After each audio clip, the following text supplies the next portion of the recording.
Dear students, in lines and angle, today we are going to study the new chapter which is related to the angle, but it's basically the basic concept related to the triangle. This is very important from students studying from 7 to 11, 12th. So from here the syllabus of both will be different. But yes, we need to understand about the triangle first. What is the triangle all about? As you would be knowing very well, आपको सबको पता है कि triangle हम किसे कहते हैं, लेकिन ये कई बार होता है कि आप बेसिक्स नहीं जानते हैं और इसलिए आपका जो बेसिक इन्फॉर्मेशन ना होने की वजह से आपको होता क्या है कि फिर धीरे धीरे आप भूलने शुरू हो जाते हैं और फिर जहाँ पे कॉन्सेप्ट इस्तेमाल होता है वहाँ पे आप कर नहीं पाते हैं। तो ट्रायंगल होता क्या है, जैसे कि इसका नाम है ट्रायंगल। ट्रायंगल को अगर देखो तो पहला इसको मैं अगर अलग करूं तो triangle is somewhere what, this one is triangle, right. मतलब अगर देखो तो इसमें एक वर्ड है ट्राई और दूसरा है एंगल। तो ट्राई और एंगल का मतलब क्या हो गया, ट्राई मतलब 3 और दूसरा क्या है angle. What does it mean, इसका मतलब ए से मैं एंगल कर दे रहा हूं 3 एंगल, इसमें क्या हो 3 एंगल्स हो, जैसे हमने लिखा है ना ट्राई एंगल, तो इसमें 3 क्या हो एंगल, पहली बात। और 3 एंगल बनेंगे कैसे, until and unless we will not form 3 lines, हमको 3 एंगल मिलेंगे नहीं। तो एक एंगल ये, एक एंगल ये और एक एंगल ये। 3 एंगल कैसे मिलेंगे, जब तक हम 3 लाइन नहीं लिखेंगे, 3 लाइन्स या 3 रेज आपस में मिलेंगे नहीं, ठीक है। मतलब और ये 3 रेज कैसे होने चाहिए, कोलिनियर नहीं होने चाहिए, नॉन कोलिनियर होने चाहिए। कोलिनियर हो जाने से क्या होगा, एक लाइन में आ जाएंगे तो चीजें सही नहीं होंगी, ठीक है। तो a plane figure bounded by 3 lines in a plane is called triangle, ठीक है। एक plane figure bounded by 3 lines in a plane is called triangle. सीधी सी बात है, एक कोई फिगर, ऐसा कोई शेप फिगर जो बाउंडेड है, बाउंडेड मतलब चारों तरफ से घिरा हुआ हो 3 लाइन के द्वारा, 3 line in a plane is called triangle. If 3 points ABC be a non-collinear, then the figure formed by joining line segment AB, BC and CA is called a triangle. अगर ये तीनों non-collinear है तो AB, BC and CA, तो ये क्या बनेगा triangle, which is denoted by symbol this. This is the symbol of triangle. ये ध्यान से आप लोग समझे, this is the symbol. आपको triangle का symbol बनाना हो तो इसी triangle का छोटा रूप, सॉरी ये गलत हो गया, मैं यहाँ लिखता हूँ, ट्रायंगल का छोटा रूप जो होता है उसे हम बनाते हैं दिस इज ट्रायंगल। तो क्योंकि होता क्या है, this is the symbol of triangle. So what we have to do, हमें पहले क्या करना है, ये जानना कि ट्रायंगल होता क्या है। नॉन कोलिनियर पॉइंट जब आपस में मिलते हैं उनके द्वारा जो भी शेप बनता है उन तीनों को मिलाने पे, तो that is a triangle. Triangle में क्या क्या होते हैं, 3 पॉइंट्स होते हैं, 3 एंगल्स होते हैं, 3 साइड्स होते हैं, ठीक है। और ये कैसा होता है, क्लोज शेप होता है, इसका शेप कैसा होता है, क्लोज्ड होता है। दिस इज वेरी इंपॉर्टेंट, ठीक है।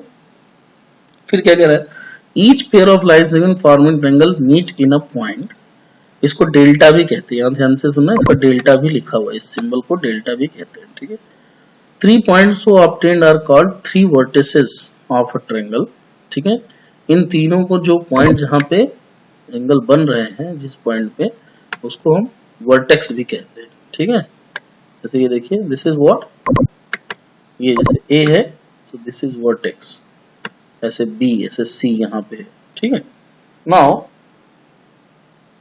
और क्या बात है इसमें, यानी हमने पता चल गया एक ट्रायंगल में क्या क्या होते हैं, 3 वर्टेक्स होते हैं, 3 एंगल होते हैं, 3 साइड्स होते हैं, ठीक है।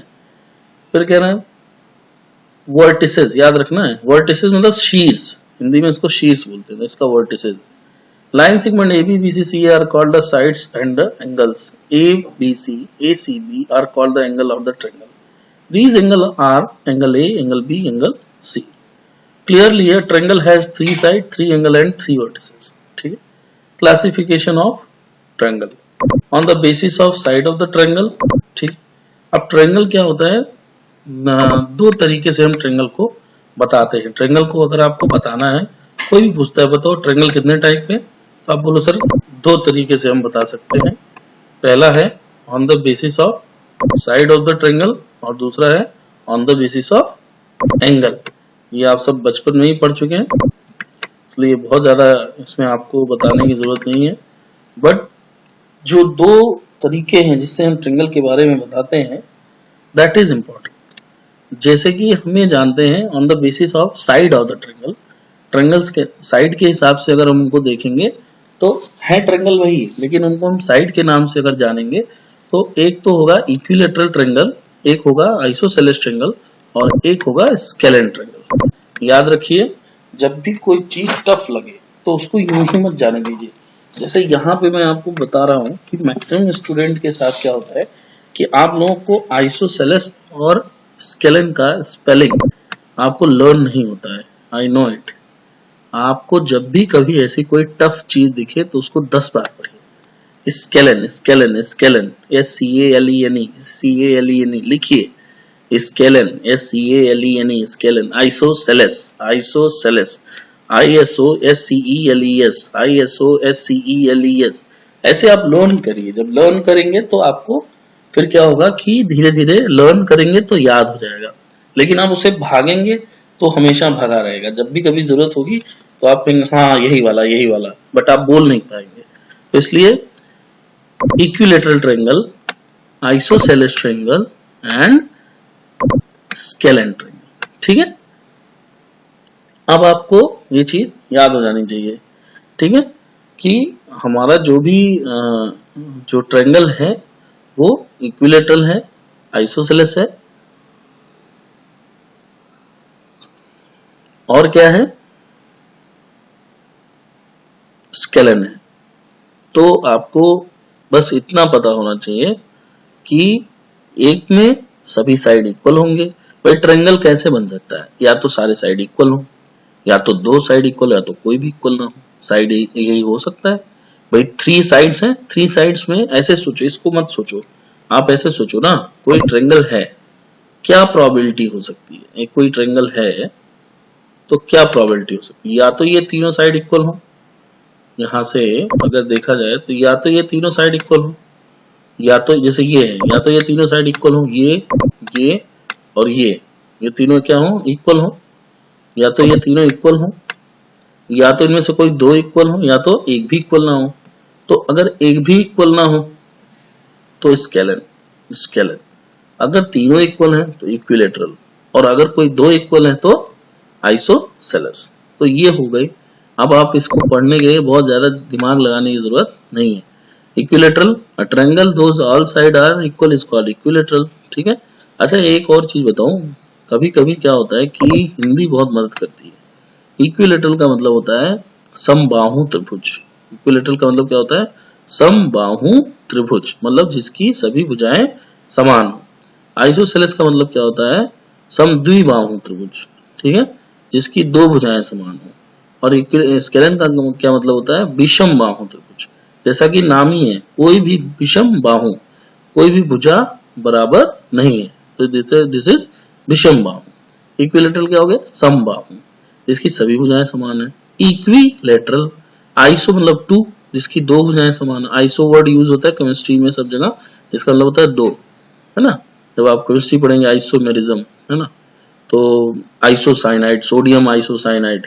ठीक है, तो आइसो मतलब टू, तो एक तरीके से आइसोसेलेस, जिसकी दो भुजाएं समान हो.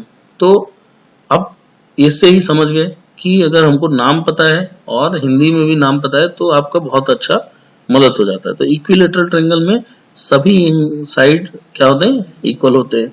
और आगे चल के हम पढ़ेंगे एक प्रॉपर्टी ट्रायंगल की कि इक्वल साइड के सामने वाले एंगल भी इक्वल होते हैं. तो अगर ये साइड इक्वल है, इस साइड के BC इक्वल है, यहाँ वाले BC है, BC इक्वल है, सॉरी BC इक्वल है AC के, तो इसके सामने वाली साइड अगर इक्वल है तो इसके सामने वाले एंगल भी इक्वल होंगे। तो कितना है, जैसे ये 60 डिग्री तो ये भी 60 डिग्री, ये 60 डिग्री तो ये भी 60, है ना। तो इसके सामने वाले साइड भी इक्वल होंगे। इसका मतलब क्या हो गया कि अगर साइड इक्वल हैं तो सॉरी साइड इक्वल है तो इसके सामने वाले एंगल भी इक्वल होंगे, और एंगल सारे अगर इक्वल होंगे तो टोटल एंगल कितना होता है 180 डिग्री। तो 180 डिग्री को 3 एंगल्स में डिवाइड करें तो कितना आएगा 60 60।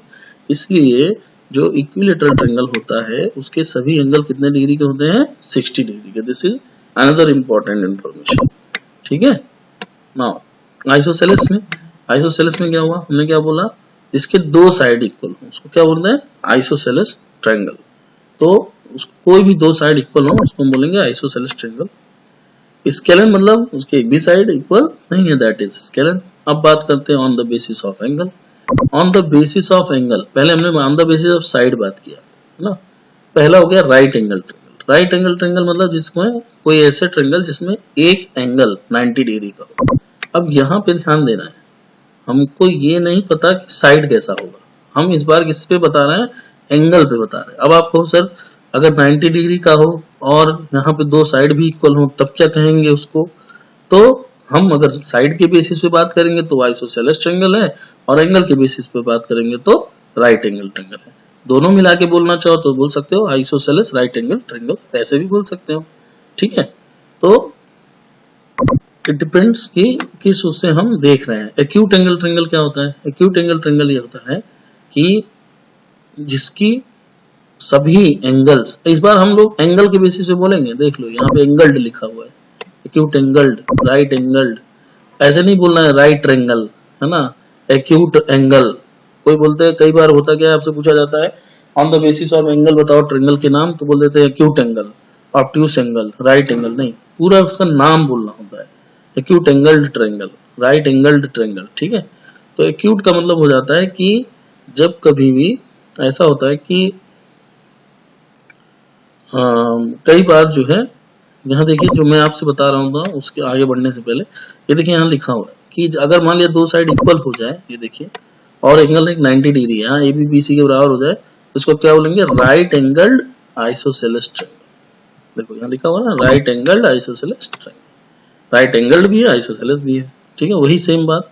नाउ एक्यूट एंगल का मतलब हो जाएगा कि ऐसा एंगल, ऐसा ट्रायंगल कि जिसके जितने भी एंगल है वो 90 डिग्री से लेस यानी कम है।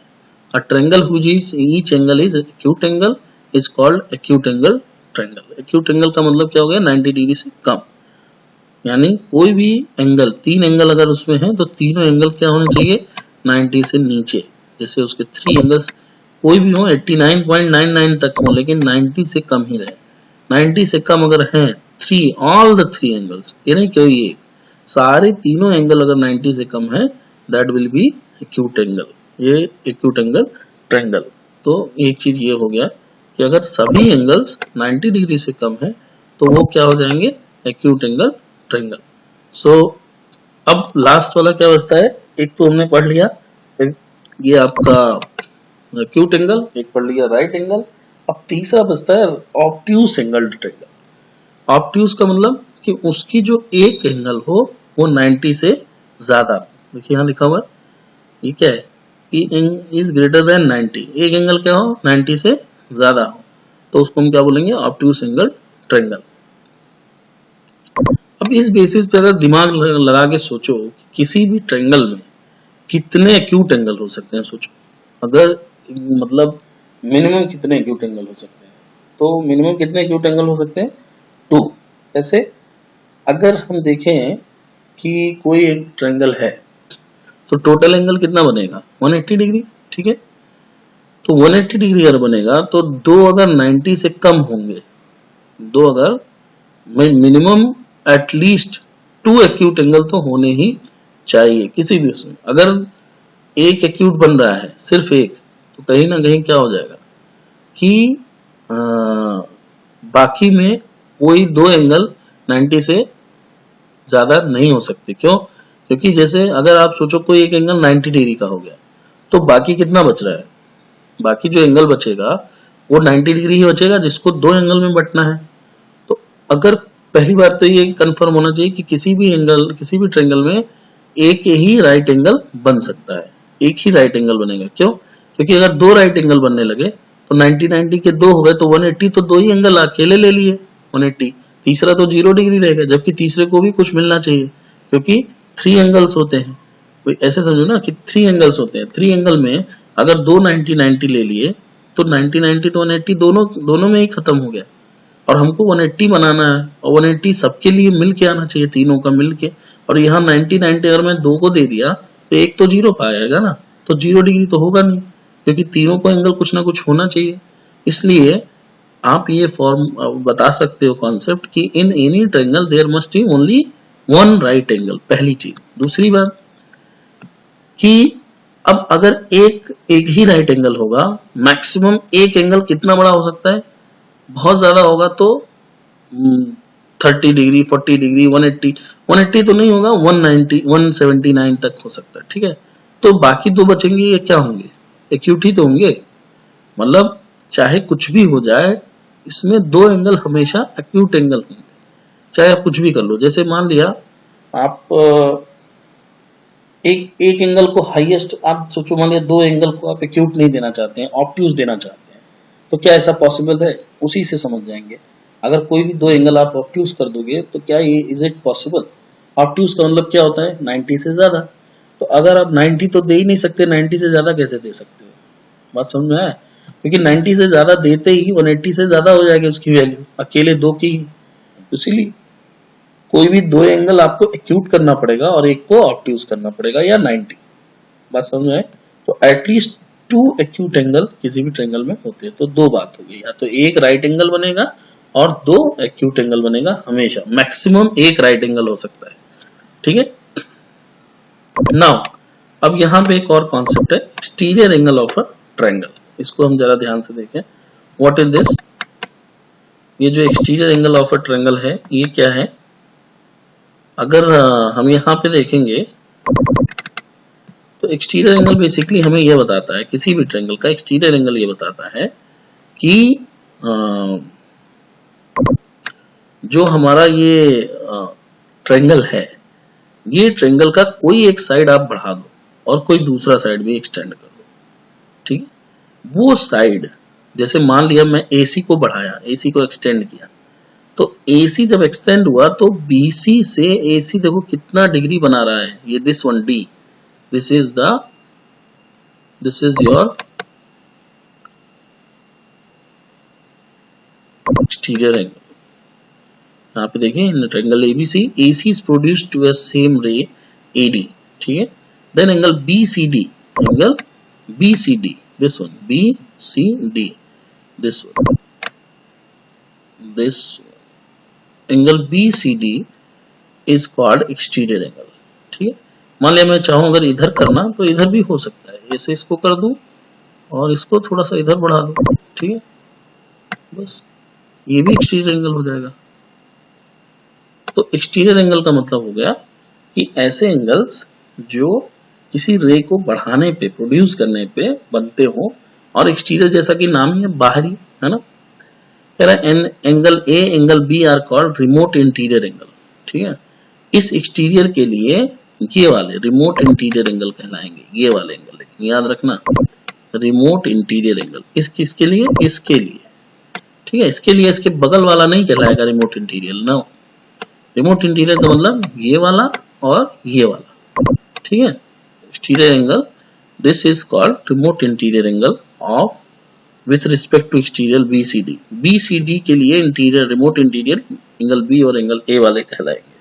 ठीक, अब फिर क्या कह रहे हैं? Again if side BC is instead of AC be produce to form a ray BE। ठीक है, ये देखिए यहाँ BC अगर कर गया तो ये कह रहा है BC को मैंने E तक प्रोड्यूस किया, तो यहाँ पे एक एंगल बना ACE, एंगल ACE, ये भी क्या बन गया? आपका एक्सटीरियर एंगल बन गया। और अपोजिट टू एक देखा जाए तो चूंकि ACE और BCD दोनों बराबर होंगे क्योंकि वर्टिकली अपोजिट एंगल है। ठीक है भाई, दोनों में क्या होंगे? इक्वल होंगे क्योंकि वर्टिकली अपोजिट एंगल है। और सेम वही बात इसके लिए भी होगी कि ACE का भी इंटीरियर रिमोट एंगल कौन कहलाएगा? Angle A and angle B, ये इसके इंटीरियर रिमोट एंगल कहलाएंगे।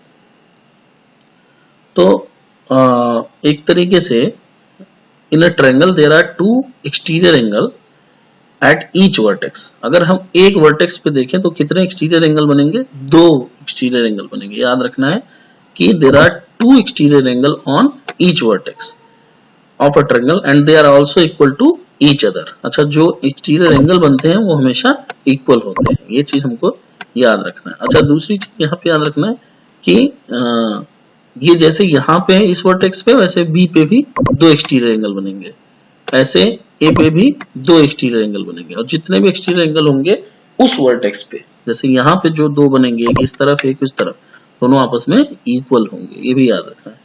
और एक प्रॉपर्टी आगे चल के पढ़ेंगे, एक्सटीरियर एंगल का जो सम होता है वो इंटीरियर एंगल के सम के बराबर होता है। मतलब ये जो ए और बी है इनका सम जो होगा वो इस वाले एक्सटीरियर के बराबर होगा। मतलब sum of the two opposite interior angles, जो रिमोट इंटीरियर एंगल होते हैं, जैसे यहाँ एंगल ए और यहाँ बी है, इन दोनों का जो सम होगा वो मिला करके एंगल बी सी डी के बराबर होगा। आगे चल के हम इसको पढ़ेंगे। फिर बात आती है मीडियंस की। ठीक है, मीडियंस क्या है? Line segment joining the middle point of the side with the opposite vertex of the triangle is called the median. बहुत इंपॉर्टेंट कॉन्सेप्ट है, इसको ध्यान से पढ़ेंगे। आज का ये लास्ट कॉन्सेप्ट है कि जो भी लाइन सेगमेंट किसी भी ट्रायंगल के वर्टेक्स से उसके मिड पॉइंट को ज्वाइन करता है, वर्टेक्स से मिड पॉइंट को, वर्टेक्स से मिड पॉइंट को, वो क्या कहलाता है? मीडियन कहलाता है। याद रखिएगा, वर्टेक्स से मिड पॉइंट को ज्वाइन करने वाली लाइन को हम मीडियन कहते हैं। आपको ये नहीं पता कि कितने डिग्री पे जाएगा, आपको ये नहीं पता कि वो किसके इक्वल होगा, कुछ भी नहीं पता, बस इतना पता है कि एक वर्टेक्स से उसके सामने वाले लाइन के मिड पॉइंट को मिला दीजिए, दूसरे वर्टेक्स के उसके सामने वाले लाइन के मिड पॉइंट को मिलाइए, तीसरे वर्टेक्स से उसके सामने वाले लाइन को मिड पॉइंट पे मिलाइए। मिड पॉइंट को मिलाने का मतलब कि ये जो लाइन है वो हाफ हाफ में डिवाइड हो गया। अगर 8 था तो 4 सेंटीमीटर हो गया, 10 था तो 5 सेंटीमीटर हो गया, और 12 था तो 6 सेंटीमीटर हो गया। तो इसको डिवाइड कर दिया बस, तो उसको हम बोलते हैं, उसके जो लाइन होता है, लाइन सेगमेंट जो ऐसा काम करता है, उसको हम क्या बुलाते हैं? मीडियंस। क्या बुलाते हैं? मीडियंस। यानी जो मीडियन होता है वो क्या होता है? वर्टेक्स से सामने वाले लाइन को मिलाने वाले जो मिड पॉइंट पे जो कट करती है, उसको हम क्या बुलाते हैं? उस लाइन को मीडियन। ऐसी लाइन जो किसी वर्टेक्स से उसके सामने वाली लाइन के मिड पॉइंट को मिलाती है, उसको हम मीडियन कहते हैं। ठीक है, तो आगे हम पढ़ेंगे सेंट्रॉइड के बारे में कि जहाँ पे मीटिंग पॉइंट और मीडियन होता है। हम ऐसे और भी कॉन्सेप्ट पढ़ेंगे, बट दिस इज इम्पोर्टेंट कि आप कंफ्यूज ना हो। आप सिर्फ इतना जानिए कि मीडियन क्या होता है। ऐसी लाइन, ऐसा लाइन सेगमेंट जो क्या करता है, वो सामने वाले वर्टेक्स से सामने वाले लाइन के मिड पॉइंट को, यानी बीच वाले पॉइंट को, एकदम जहाँ पे आधा आधा होता है, उसको मिलाता है। अपोजिट वर्टेक्स से सामने वाले लाइन के मिड पॉइंट को मिलाता है, उसको हम मीडियन कहते हैं। जैसे यहाँ पे एडी मीडियन है, बीई मीडियन है और सीएफ मीडियन का काम कर रहे हैं। तो एक ही ट्रायंगल में कितने मीडियन होते हैं? 3 मीडियंस होते हैं।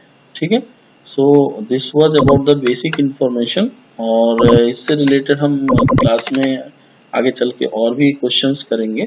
तो तब तक के लिए अभी हम इसको देखते हैं और फिर जानते हैं कि जो मतलब आगे के जो क्वेश्चंस होंगे वो कैसे होंगे। और बहुत ही आसान है, इसको बहुत ज़्यादा मतलब टेंशन इसमें नहीं लेना है, और जल्दी से हम फिर क्वेश्चन आंसर पे आते हैं। Thank you.